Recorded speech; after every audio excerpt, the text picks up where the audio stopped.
There is so much incredible Black history in this borough, in this state, in this neighborhood that we sit right now.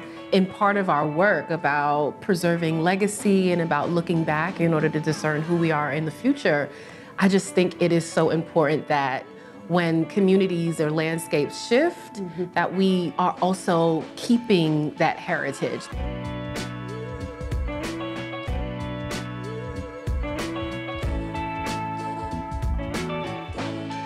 So I think it's rather apropos that we met at a social justice training.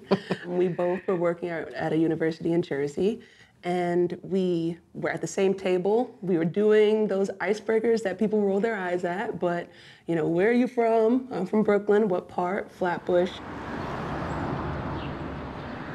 And we got to talking and realized that we used to go to the same corner store that's there, and Key grew up there, and I grew up right down there, so close. I see a direct connection between the way that I was raised in my family and where I was raised to the work that I'm doing now, because my mom brought me to Vintage. She was the person stopping on the side of the road because she sees some kind of dresser or a chest or something, and she's like, hold on, we taking this home. Going to thrift stores, antique stores, like she was that person, and she dragged me as a kid, and I didn't get it until it was time to go to college and I was decorating my place and I'm doing it on a budget. So I'm going to antique stores also. I literally get it from my mama. Like this sense of there's cool stuff around me. I don't need to get something that is, you know, refurbished. Like let's recycle and upcycle and reimagine how we can use the things around us. And thank her for that gift and that eye as well, because it is a gift. I would really say that Kiyanna is my entree into vintage. When we first met, I went over to her apartment. She probably painted every single wall. There was stuff up on the walls, whether it's different vintage posters or signage or different kind of just decorations. I don't even know what that is, but it's beautiful. And so Kiyanna really showed me that you can use vintage in a different kind of way, that you can really use these things to express yourself and show pieces of your identity.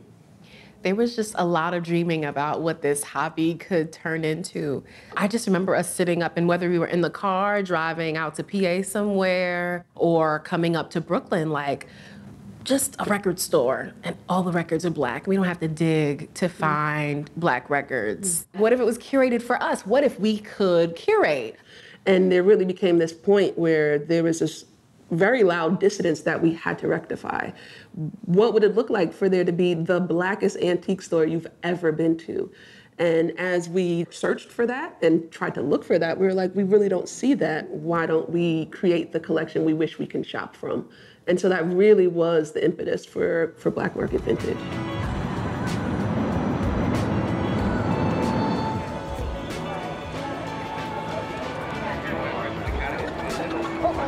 I think one of the best parts are the connections that we build here at the market with the other vendors. They look out for us, they ask how we're doing, they hold stuff for us, and they send text, DMs like, hey, I got this cool thing for you. So it becomes like a little family. That's all wood. Yeah. A little more. Yeah. I mean, I got a little history. Okay. When it comes to Black Market and our mission, I think it really is, it's singular, but it also has so many different offshoots. And first and foremost, it is to center the narratives and the lived experiences of Black folks throughout history. But also, our work has taken on so many different aspects. We do so many things, but it really is to center our lived experiences, our material culture, but also the legacy that we left behind through both of those things. We're interested in vintage, period, all kinds of objects, but we have a specialty and we want this to be a dedicated space.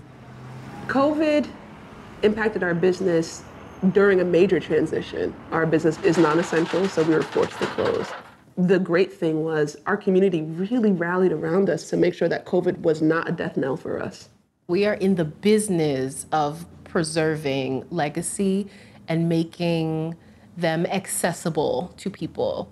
Just bringing Black legacies and the different ways that they've looked across the diaspora, across the time continuum, into the contemporary.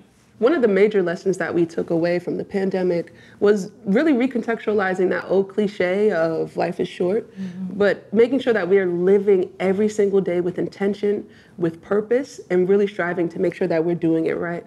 Just by doing our work, we're making space for other people and we're living out our lives in the most authentic and truest way possible.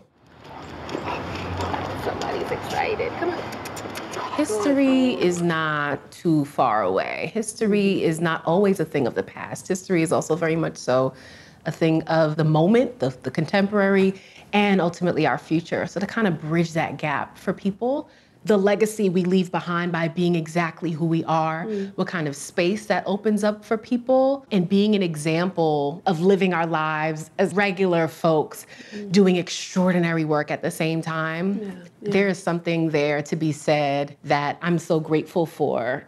We are looking back in order to move forward. That to me is what I would like my legacy to be.